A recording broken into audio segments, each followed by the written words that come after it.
दोस्तों, एक पनडुब्बी अपने 5 सवारों को लेकर टाइटैनिक जहाज का मलबा दिखाने के लिए निकलती है। यात्री भी रोमांचक यात्राओं के अनुभवी और अमीर शख्स थे, लेकिन समंदर की गहराइयों की तरफ चलने के कुछ देर बाद ही सबमरीन खो जाती है और फिर खबर मिलती है कि पनडुब्बी में विस्फोट हो गया है और 5 यात्री मारे जा चुके हैं। इस सफर की शुरुआत कैसे होती है और कौन से यात्री इस सफर पर गए और सफर का अंत कैसे हुआ, जानेंगे आज की इस वीडियो में। और आप देख रहे हैं द साहस टीवी। दोस्तों, इतने साल बीत जाने के बाद आज भी टाइटैनिक जहाज के लिए लोगों की दिलचस्पी है कि कम होने का नाम ही नहीं ले रही है। सन 1912 में अटलांटिक ओशन में डूबे इस जहाज में उस वक्त भी अमीर लोग ही सफर किया करते थे और आज भी अमीर लोग ही डूबे टाइटैनिक जहाज के मलबे को देखने के लिए पैसा और जान जोखिम में डालते हैं और उन्हें इस मलबे को दिखाने का काम करती है एक कंपनी जिसका नाम है ओशन गेट और इसके फाउंडर है स्टोकटन रश।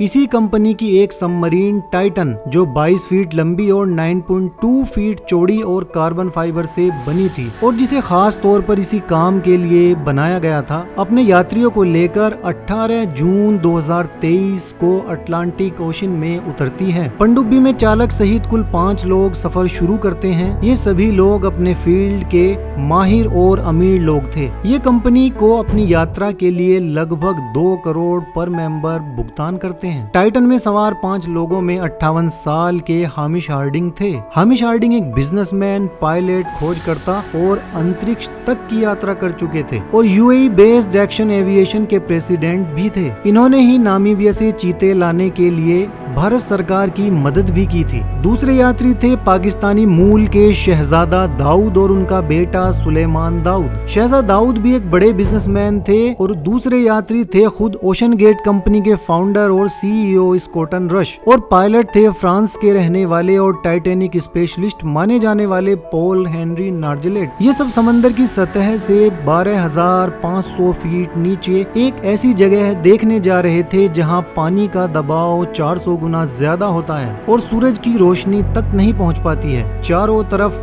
अंधेरा ही अंधेरा होता है। पनडुब्बी के पास 96 घंटे की ऑक्सीजन होती है। पानी में उतरने के लगभग 2 घंटे बाद ही पनडुब्बी का समंदर की सतह पर खड़े जहाज एमवी पोलर प्रिंस से संपर्क टूट जाता है। पनडुब्बी समंदर की गहराइयों में खो जाती है। संपर्क क्यों टूटा, इस बारे में केवल अंदाजा ही लगाया जा सकता है कि सबमरीन टाइटैनिक के मलबे में फंस गई थी जिससे निकलना उसके लिए मुश्किल था, या कोई मैकेनिकल प्रॉब्लम थी, या ऑक्सीजन प्रॉब्लम, या कुछ और। मगर एक ऐसी जगह जहां चारों तरफ अंधेरा ही अंधेरा हो, पानी का दबाव इतना कि सहन करना भी मुश्किल हो और रडार भी काम करना बंद कर दे, तो अनहोनी की आशंका बढ़ ही जाती है। संपर्क टूटने पर ब्रिटेन, फ्रांस, अमेरिका और कनाडा की स्पेशलिस्ट टीम के द्वारा बड़े पैमाने पर खोज अभियान चलाया जाता है। टीम द्वारा अपने इक्विपमेंट समंदर के अंदर उतारे जाते हैं और वो अपने सारे रिसोर्सेज यूज करते हैं, मगर किसी भी तरह से संपर्क स्टैब्लिश नहीं हो पाता है। इतना टाइम बीत जाता है कि यात्रियों के बचने की उम्मीद पहले ही कम दिखाई देने लगती है, मगर टीम काफी मेहनत करती है और काफी मेहनत के बाद जिस अनहोनी की आशंका थी वो हकीकत में बदल जाती है और यूएस कोस्ट गार्ड एक प्रेस कॉन्फ्रेंस करके इस बात को पुख्ता करती है कि जिस तरह का मलबा मिला है वो इस बात को दिखाता है कि दबाव बढ़ने की वजह से खतरनाक विस्फोट हुआ है और 5 यात्रियों की मौत हो गई है। दोस्तों, ये सभी लोग एक ऐसे सफर पर गए थे जिसके बारे में वहां सफर करने वाले लोग पहले भी आगाह कर चुके थे कि टाइटैनिक का मलबा देखने जाना मौत को